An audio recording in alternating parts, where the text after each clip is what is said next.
Bem, bom dia. É um prazer estar aqui com vocês, ao lado da Virgínia, do Aguinaldo, participando dessa bela homenagem ao nosso querido amigo e mestre Carlos Nelson. Bem, para ajudar a contextualizar um pouco essa minha fala, Carlos Nelson Coutinho, a questão cultural no Brasil, uma fala que não pode deixar de ser para mim uma fala afetiva. Eu gostaria de começar lembrando um fato. Bem, no início dos anos 90, eu fui fazer uma disciplina de mestrado na Escola de Serviço Social com o Carlos Nelson. Uma disciplina que certamente muitos aqui fizeram, chamada Formação Social do Brasil. Bom, na época, eu apenas iniciava a minha dissertação sobre Noel Rosa, comunicação. E aquele curso estava sendo muito importante para mim. Bom, tinha aquele pessoal todo, lá Mavi, Malu, Marcelo Braz, a Magdala, toda aquela gente que hoje em dia é professora, No intervalo de uma das aulas, alguém, que não me lembro quem, me falou que Carlos Nelson tinha vontade de orientar uma tese sobre samba. Eu falei, na hora, é a minha. E foi mesmo. Sobre orientação de Carlos Nelson, de Sodré, comunicação, eu escrevi uma dissertação que se chamou Música Popular e Vida Nacional. Um título claramente inspirado no livro de Gramsci, Literatura e Vida Nacional. Carlos Nelson me apresentou esse livro. Bom, nessa orientação, Carlos Nelson foi um grande conhecedor da música popular, diga-se de passagem. Ele tem inclusive um samba com Leandro Conder chamado Materialismo Histórico Herdeiro da Filosofia Clássica Alemã, que eles compuseram no exílio. Oi? Tudo começou com o idealismo alemão. Bom, nessa orientação, Carlos Nelson me ofereceu um instrumental teórico para refletir sobre o samba como forma de criação e expressão de uma visão de mundo nacional popular, contra-hegemônica. Durante as orientações, nas quais a gente costumava cantar sambas de Noel Rosa, era muito divertido, para ilustrar a nossa argumentação, Carlos Nelson me fez ver que as canções de Noel continham uma imagem alternativa de Brasil, uma representação da nação a partir de uma perspectiva popular. Então era esse o sentido do nacional popular em Gramsci, ou seja, a possibilidade de se refazer o passado nacional num sentido contrário ao das classes dominantes, um patrimônio das camadas populares. Eu lembro que Carlos Nelson me chamou a atenção pelo fato de que o samba Com Que Roupa, de Noel, expressava uma visão de mundo nacional popular. Com Que Roupa, não sei se vocês conhecem, é um samba de 1929, construído em cima do hino nacional brasileiro. Só que ao contrário do hino, em cima da melodia e da harmonia do hino nacional brasileiro. Na hora de gravar, eles tiveram que alterar algumas notas, porque a gente não pode brincar com os símbolos pátrios, mas é uma paródia do hino nacional. Só que ao contrário do hino, que é uma representação idealizada do Brasil, deitado eternamente em berço esplêndido, gigante pela própria natureza, Com Que Roupa representa o Brasil dos miseráveis, o Brasil de tanga, daqueles que não têm roupa sequer para ir ao samba, não sei se você sabe a letra, Com Que Roupa Que Eu Vou, não vou cantar aqui, mas a letra é essa: Com que roupa que eu vou ao samba que você me convidou. Então, uma estrofe que diz: eu hoje estou pulando como um sapo para ver se escapo dessa praga de urubu. já estou coberto de farrapo, eu vou acabar ficando nu. Eu me lembro de Carlos Nelson cantando, ele era muito enfático, carismático, ele gostava dessa música. Então, Noel parodiava um signo da cultura oficial, ou seja, para contar a história da nação a partir de uma perspectiva popular, a perspectiva dos vencidos. Hoje, quando eu penso nisso, né, que Carlos Nelson tinha vontade de orientar uma tese sobre samba, eu me dou conta que ele já tinha uma tese sobre música popular. E a sua hipótese era claramente gramsciana. O samba, em sua vertente nacional popular, aparece como oposição democrática, no plano da cultura, às várias configurações assumidas pela cultura hegemônica ao longo da história do século XX. Então, essa tese sobre samba, Carlos Nelson não escreveu, né, mas já estava presente em germe, né, num artigo que ele escreveu numa revista italiana em 1976, né, quando ele estava no exílio. Um artigo que se chamava Nel samba il veleno popolare contra il regime. No samba, o veneno popular contra o regime, contra a ditadura.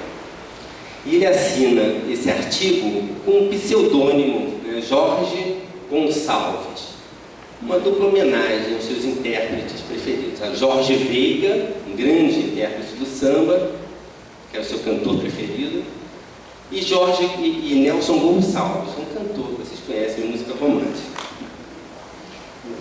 Esse artigo, né, desconhecido, né, assim como um importante artigo, Zé Paulo diria, um artigo seminal, né, que ele escreve no ano seguinte, Cultura e Sociedade no Brasil. Nesse artigo, o tema do nacional popular adquire uma centralidade. E esses dois artigos, esses dois textos, foram escritos num momento de transição da sua trajetória intelectual. É um momento em que, cada vez mais, Carlos Nelson utiliza categorias gramscianas na análise da cultura brasileira, sem deixar, no entanto, de trabalhar com um instrumental teórico inspirado em Lukács. Então é preciso lembrar, não sei se já foi falado aqui exaustivamente ontem, mas é preciso lembrar que essas duas matrizes teóricas, né, Gramsci-Lukács, ou Lukács e Gramsci, cronologicamente, foram as que mais profundamente marcaram a produção intelectual de Carlos Nelson, e particularmente a sua reflexão sobre a cultura.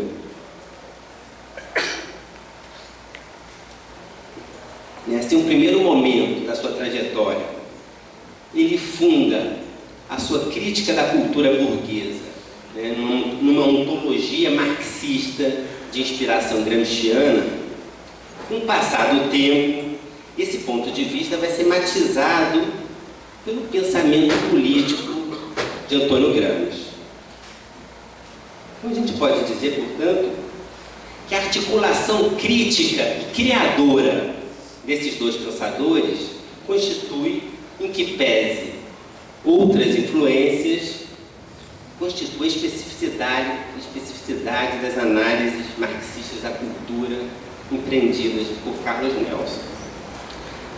Assim, se é certo que a crítica literária, né, realizada nos seus primeiros trabalhos, possui uma inspiração em Lukács, mas não sem referência à teoria de Gramsci, as suas análises posteriores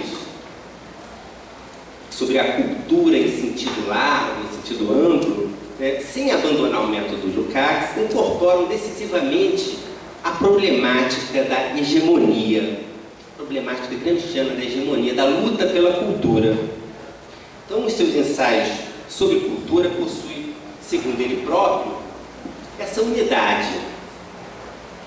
Na verdade, é uma unidade de método e de conteúdo, como ele diz, né? O método é o materialismo histórico, segundo o qual, abre aspas, só é possível compreender os fenômenos artísticos e ideológicos quando eles aparecem relacionados dialeticamente com a totalidade social, da qual são simultaneamente expressão e momentos constitutivos. No plano do conteúdo, a unidade de respeito ao que, segundo ele, constitui o problema central da cultura brasileira: a escassa densidade nacional popular de seus produtos, isto é, a carência de uma produção intelectual, literária, artística, identificada ao universo popular, e a preponderância de uma cultura elitista, ornamental, que se revelou, sobretudo nas primeiras décadas do século XX, incapaz de construir uma efetiva consciência crítica entre nós. Essa é, portanto, a questão central, né, da cultura brasileira a ser abordada, interpretada por Carlos Nelson.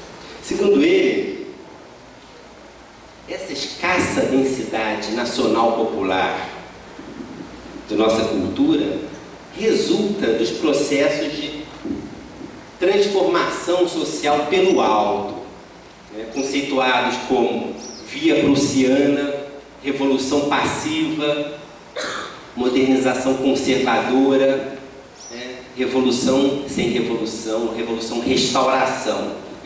São processos que marcaram a história brasileira, dificultando, como ele dizia, a participação popular criadora, tanto na esfera política quanto na esfera cultural. Tanto a categoria de via prussiana aparece como uma categoria central das análises de Carlos Nelson sobre a cultura no Brasil. Então, nos principais ensaios que ele escreveu entre 1965 e 1989, reunidos num livro titulado Cultura e Sociedade no Brasil, comparece a noção de via prussiana, né, de transformação social pelo alto, sem participação popular, como uma determinação, diz ele, histórico-genética, um condicionamento objetivo essencial da cultura brasileira. Tanto nos artigos mais antigos, escritos sobre a influência de Lukács, né, quanto nos mais recentes, onde a influência de Gramsci é mais nítida, Carlos Nelson parte do reconhecimento de que, no Brasil, os processos de transformação social, né, a independência, a abolição da escravatura, a república, a revolução burguesa, etc., ocorreram sempre no quadro de conciliação com atraso, seguindo aquilo que Lenin, né, e posteriormente Lukács, né, chamaram de via prussiana, e que Gramsci, né, analisando o processo de unificação italiano, de surgimento, chamou de revolução passiva. Então, dizer, no Brasil, como na Itália, como na Prússia, daí o nome via prussiana, ao invés das velhas forças sociais serem extirpadas por amplos movimentos sociais vindos de baixo, como é característico da via francesa ou da via clássica, a alteração se fez, continua se fazendo, mediante um reformismo pelo alto, sem participação popular, né, mantendo-se as classes populares marginalizadas, reprimidas. Então, Carlos Nelson foi um dos primeiros pensadores brasileiros a refletir de forma sistemática sobre o processo de revolução passiva, a via prussiana, como uma determinante da particularidade histórica da formação social brasileira. E foi também, provavelmente, o primeiro a analisar as repercussões culturais desse processo. Segundo ele, a via prussiana, esse processo de transformação social pelo alto, tem profundas repercussões negativas na formação da nossa intelectualidade. Essa é a questão central, né? Então, desde os inícios do Brasil independente, desenvolveu-se nos nossos literatos aquilo que Thomas Mann e mais tarde Lukács chamaram de intimismo à sombra do poder. Então, o intelectual intimista, diz ele, é aquele que foi de alguma forma cooptado pelo Estado e já não é mais capaz de colocar em discussão os fundamentos do poder a cuja sombra ele é livre para cultivar a própria intimidade. Como consequência dessa tendência intimista da nossa intelectualidade, ou seja, da inexistência de uma articulação entre os intelectuais e as massas, a cultura brasileira assume um caráter ornamental.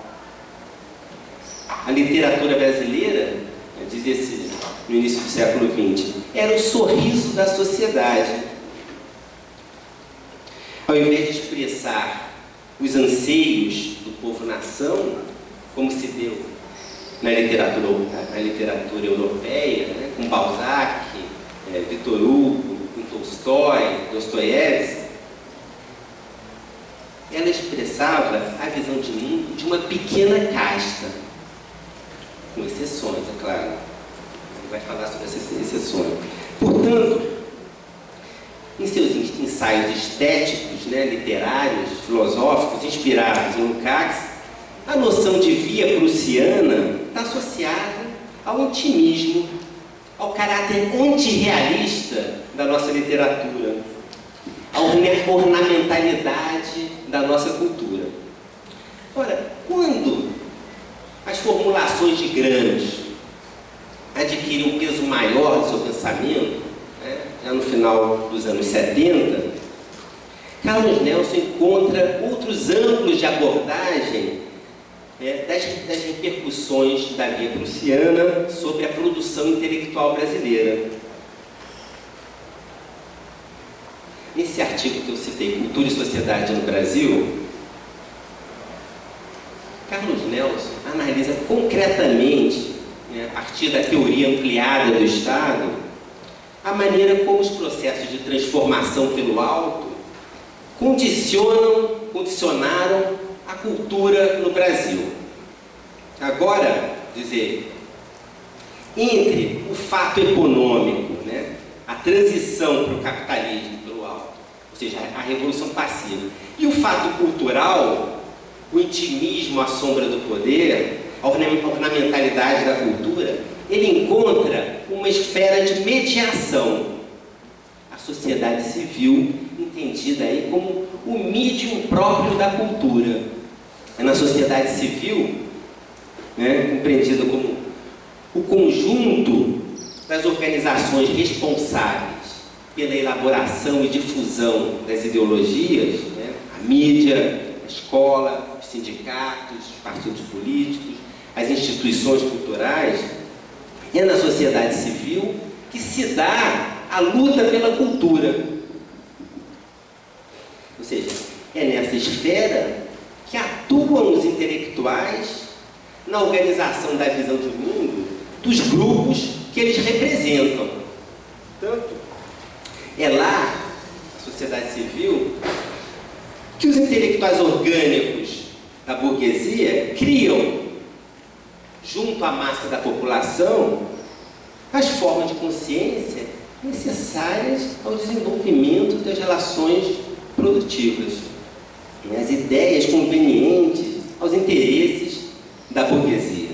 E é lá também, na sociedade civil, que os intelectuais orgânicos das camadas subalternas elaboram o seu modo de conceber o mundo e a vida em contraste com a sociedade oficial. Ou seja, é lá na sociedade civil que se cria, se organiza uma cultura contra-hegemônica. No Brasil, essa que é a questão, para entender a argumentação do Carlos Nelson. No Brasil, o processo de modernização conservadora, né, a Revolução Passiva, teve como consequência justamente o fortalecimento do Estado e o enfraquecimento do medium próprio da cultura, que é a sociedade civil. Isso porque, nesse processo de revolução passiva, a conciliação entre as classes velhas e novas, né, a partilha pelo poder, sempre se deu no âmbito do Estado. Isso acarretou o fortalecimento do Estado, em estrito senso, né, da sociedade política, dos aparelhos burocráticos e militares, através dos quais os grupos dominantes exercem a dominação pela força. E acarretou também o enfraquecimento da sociedade civil, ou seja, do conjunto dos aparelhos de hegemonia, onde se dá a luta pela cultura.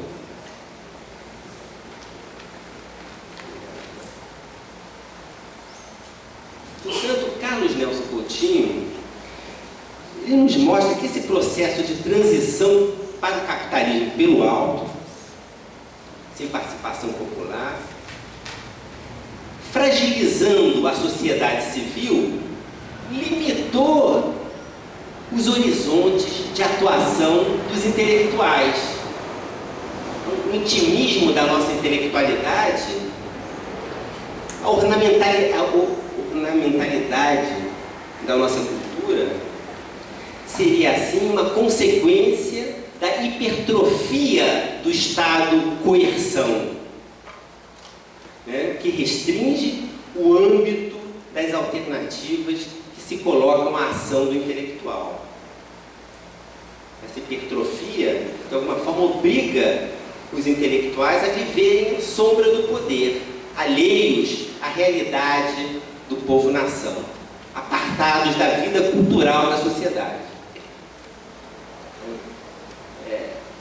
Ele cita um trecho aqui do Gramsci, eu vou ler para vocês, né? Referindo-se ao caso da Itália, né? Onde a transição para o capitalismo também se deu pelo alto, né? Seguindo a forma conciliadora, né? Conjugando o velho com o novo. Gramsci observa, como consequência disso, né? Falta uma identidade de concepção do mundo entre escritores e povo. Ou seja, os sentimentos populares não são vividos como próprios pelos escritores. Nem os escritores desempenham uma função educadora nacional. Isto é, não se colocaram e não se colocam o problema de elaborar os sentimentos populares após tê-los revivido e deles se apropriado. Essa é uma característica da intelectualidade italiana, né, identificada por Gramsci. No Brasil, como na Itália, os intelectuais não contribuíram para a criação de uma cultura vinculada à realidade do povo-nação, diz Carlos Nelson. Com raras exceções, não produziram uma literatura que refletisse o drama da história. Poucos são os escritores em cuja obra o povo é representado numa perspectiva que não seja das elites. Poucos são os artistas que propuseram uma imagem alternativa de Brasil. Como consequência da via prussiana e da debilidade da esfera das mediações culturais da sociedade civil, o povo permanece ausente, não apenas do processo político, esse é o pulo do gato, né? Ele permanece não apenas alijado do poder político, como afastado da produção literária, artística e intelectual do país. Segundo Carlos Nelson, essa separação entre os intelectuais e as camadas baixas da população gerou uma carência na vida cultural do nosso povo.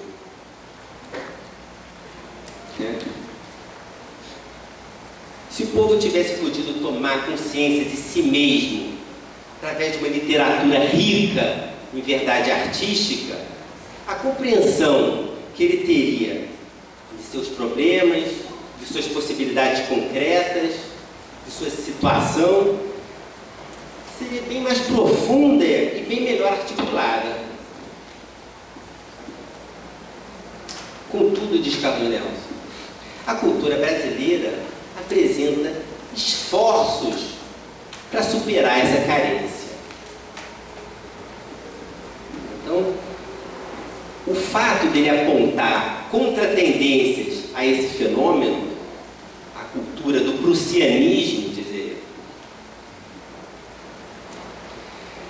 seja o samba nacional popular, seja a obra realista de Graciliano Ramos, os romances de Lima Barreto, ele tem um ensaio maravilhoso sobre Lima Barreto, sejam os romances de Jorge Amado, o fato de ele apontar contratendências revela o caráter essencialmente dialético da sua análise da cultura. Ao mesmo tempo em que ele ressalta os condicionamentos objetivos da cultura no Brasil, ao mesmo tempo que ele ressalta suas determinações históricas e estruturais, ele não desconsidera a importância do sujeito, do artista, do intelectual, na transformação das circunstâncias históricas objetivas com as quais ele se defronta. Então, Carlos Nelson, como o próprio Gramsci, como Marx, valoriza o momento subjetivo da totalidade social quando considera que os homens desenvolvem as formas de consciência que orientam sua praxe na transformação das estruturas sociais, rompendo assim, no caso brasileiro, com o modelo prussiano persistente em nossa formação social. Para concluir, eu queria dizer que essa percepção das mediações dialéticas entre estrutura e superestrutura faz de Carlos Nelson Coutinho, esse herdeiro de Lukács, herdeiro direto de Lukács, se correspondia com Lukács, herdeiro de Gramsci, responsável pela formação de várias gerações de marxistas. Essa percepção das mediações dialéticas faz dele um dos mais relevantes pensadores da cultura no Brasil. Muito obrigado.